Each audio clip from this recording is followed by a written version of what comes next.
तो Jain student classes में आपका स्वागत है। मैं हूं आपका दोस्त दीपक मीना। दोस्तों, आज मैं आप लोगों के लिए लेकर आया हूं 2011 में जो आरपीएससी स्टेनोग्राफर की वैकेंसी आई थी उसकी सेकंड डिक्टेशन। ठीक है दोस्तों, चलिए स्टार्ट करते हैं। डिक्टेशन शुरू होगी 3 सेकंड बाद। स्टार्ट। एक समय की बात है जब हमारे नगर इलाहाबाद को भीषण बाढ़ का सामना करना पड़ा था।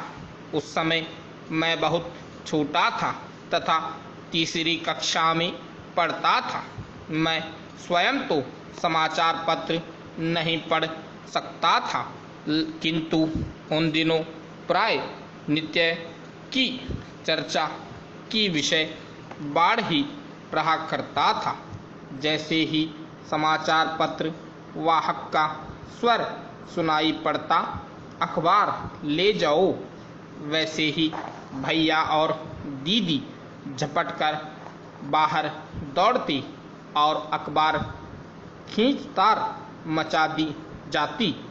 अंत में माताजी अथवा पिताजी उन्हें शांत कराते। फिर हम सब अतीव उत्सुकता से बाढ़ की खबरें सुनने बैठ जाते। एक दिन पिताजी ने अति चिंतित होकर हमें समाचार सुनाया कि आगरा और दिल्ली की ओर भारी वर्षा हो रही है, जिससे यमुना नदी में भीषण बाढ़ आ गई है। उन दिनों इलाहाबाद में भी वर्षा की झड़ी लगी हुई थी और वर्षा गंगा में भी बाढ़ आने लगी थी। हमारा शहर इलाहाबाद 3 दिशाओं से गंगा और यमुना नदियों से घिरा हुआ था, इसलिए यह पूरी आशंका थी कि हमें भीषण बाढ़ का प्रकोप का सामना करना पड़े।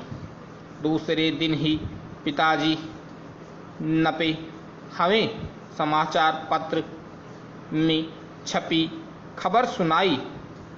कल तक प्रयाग को भी भीषण बाढ़ का सामना करना पड़ेगा। जिधर देखिए उधर बाढ़ की चर्चा हो रही थी और सभी लोग भयभीत दिखाई दे रहे थे। तभी बड़े भैया कहीं से घूम फिर कर लौटे। उन्होंने बताया कि गंगा और यमुना दोनों ही बहुत बढ़ गई हैं और यह सत्य है कि कल परसों तक ये नदियां अपनी सीमा पार कर सड़कों पर भी प्रवाहित होने लगेंगी। हमारा घर भी जिस मोहल्ले में है वह गंगा यमुना के अत्यंत निकट है। जब भी गंगा यमुना में बाढ़ आती है तो हमारे मोहल्ले तक बाढ़ का पानी लहराने लगता है और नावें चलने की नौबत आ जाती है।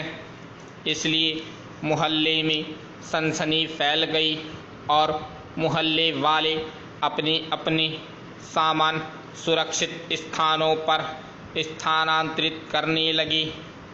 पिताजी ने भी तुरंत घर गृहस्थी का सब सामान अपने एक मित्र के घर पहुंचा देने की व्यवस्था की और फिर हम सब लोग भी उन्हीं के घर चले गए।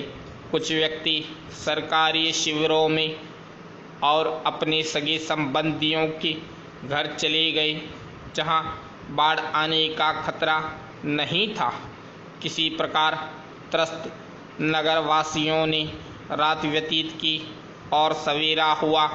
आकाश में उस समय काले काले मेघा आच्छादित था, किंतु जिधर देखो उधर बादलों की अपेक्षा करके लोग बाढ़ देखने के लिए चल पड़े।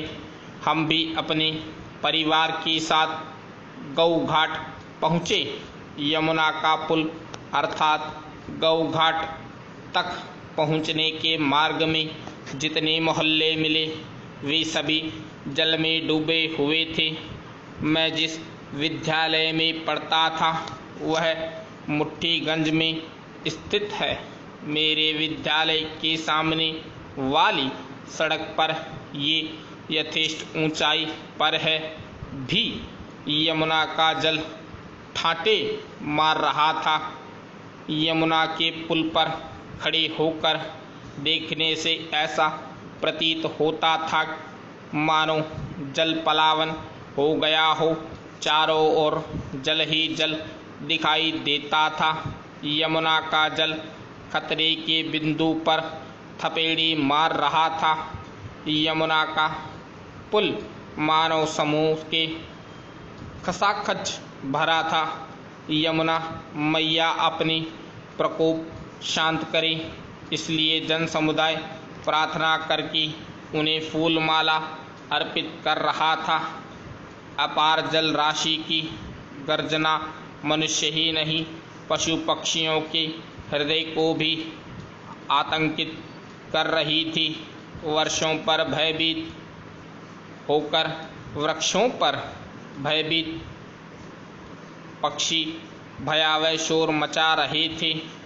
यमुना पार करके ग्रामीणों का तो बहुत बुरा हाल था। समस्त खेती जल से हो गई थी। ग्रामीणों कोठिलों और ड्रमों में भरा अनाज तथा पशुओं के लिए सिंचित चारा आदि सब घर में पानी में भर जाने के कारण नष्ट हो गए थे। यमुना के जल में बहती हुई अगणित मानव और पशु पक्षियों की लाशें भंवर की चक्कर में पड़कर डूबती हुई नौकाएं तथा अपने जीवन की रक्षा हेतु जल से संघर्ष करते त्रस्त एवं भयभीत व बहते हुए जीवित पशु पक्षी सम्मिलित रूप से एक ऐसा भयावह दृश्य उपस्थित कर रहे थे कि मेरा बाल मस्तिष्क आतंकित हो उठा। मुझे आज भी स्मरण है कि मैं डर के मारे आंखें बंद करके यमुना के पुल पर ही अपनी माँ से लिपट गया था और जो जोर से रोने लगा था।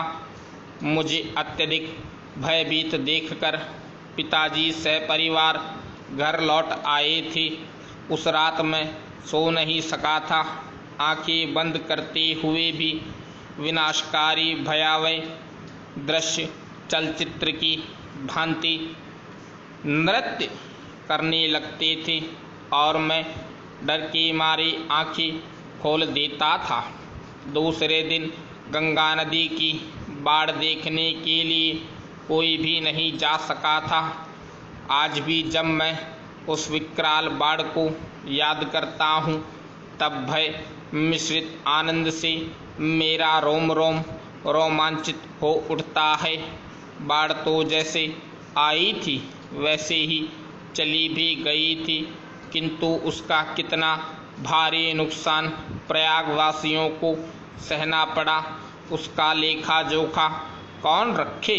न जाने कितनी बड़ी संख्या में जनधन की हानि हुई थी। विराम स्टॉप। दोस्तों इसकी पीडीएफ आपको जैन स्टेनो क्लासेस पे मिल जाएगी और टेलीग्राम पे भी है। मेरा दोस्त दीपक मीणा जैन स्टेनो क्लासेस के नाम से मेरा टेलीग्राम चैनल है, वहाँ इसकी पीडीएफ मिल जाएगी। ठीक है, अगर वीडियो आपको अच्छा लगा है, डिक्टेशन आपको अच्छी लगी है तो प्लीज़ दोस्तों इसे लाइक करें, शेयर करें, कमेंट करें, सब्सक्राइब जरूर कर देना मेरे चैनल को। चलिए राम राम भाइयों।